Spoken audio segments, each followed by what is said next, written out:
नमस्ते। आज नारद जयंती है। नारद जी ब्रह्मा जी के मानस पुत्र है। आइए जानते हैं महाभारत में नारद जी का वर्णन कैसा है। महाभारत के सभा पर्व के पंचम अध्याय लोकपाल सभाख्यान पर्व में आता है कि जब राजा युधिष्ठिर इंद्रप्रस्थ में अपनी सभा में सभासदों के साथ बैठे थे, तब नारद जी वहाँ आते हैं और उनका परिचय का वर्णन कुछ इस प्रकार है।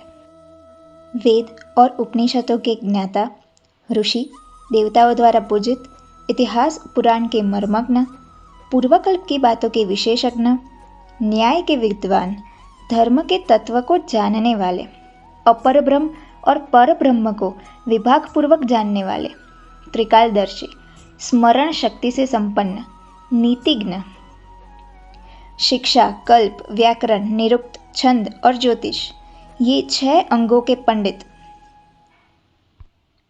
प्रगल्भ वक्ता, मेधावी, प्रमाणकृत निश्चय, जिसका अर्थ है प्रमाणों के द्वारा एक निश्चित सिद्धांत पर पहुंचे हुए, वाक्य के गुण तथा दोष को जानने वाले, जिसका अर्थ है कौन सा वाक्य कौन से गुण या दोष में कहा गया है, बृहस्पति जैसे वक्ता के साथ भी उत्तर तथा प्रत्युत्तर करने में समर्थ, धर्म, अर्थ, काम, मोक्ष चारों पुरुषार्थों के संबंध में यथार्थ निश्चय रखने वाले, महान बुद्धिमान, सांख्य और योग के विभागपूर्वक ज्ञाता, संपूर्ण 14 भुवनों को ऊपर, नीचे और तिरछे सब ओर से प्रत्यक्ष देखने वाले, देवताओं और असुरों में भी वैराग्य उत्पन्न करने के इच्छुक, संधि तथा विग्रह के तत्व को समझने वाले, अपने और शत्रु पक्ष के बलाबल का अनुमान से निश्चय करके शत्रु पक्ष के मंत्रियों को धन आदि बांटने के उपयुक्त अवसर का ज्ञान रखने वाले, राजनीति के 6 अंग जैसे संधि, विग्रह, यान यानी कि चढ़ाई करना, आसन यानी जिसका अर्थ है अपने स्थान पर ही रहना, आक्रमण नहीं करना, फिर द्वैधी भाव यानी कि शत्रुओं में फूट डालना, और समाश्रय, समाश्रय का अर्थ है किसी बलवान राजा का आश्रय ग्रहण करना। राजनीति के इन 6 अंगों के उपयोग के जानकार, जिसका अर्थ है कब कहाँ कौन सा अंग उपयोग में लेना है, उनको जानकारी रखना। समस्त शास्त्रों के निपुण विद्वान, युद्ध तथा संगीत की कला में कुशल।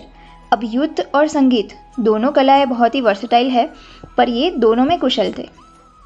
सर्वत्र क्रोध रहित, जिसका अर्थ है उनको देवों या असुरों दोनों में से किसी पर भी उतना क्रोध नहीं आता था।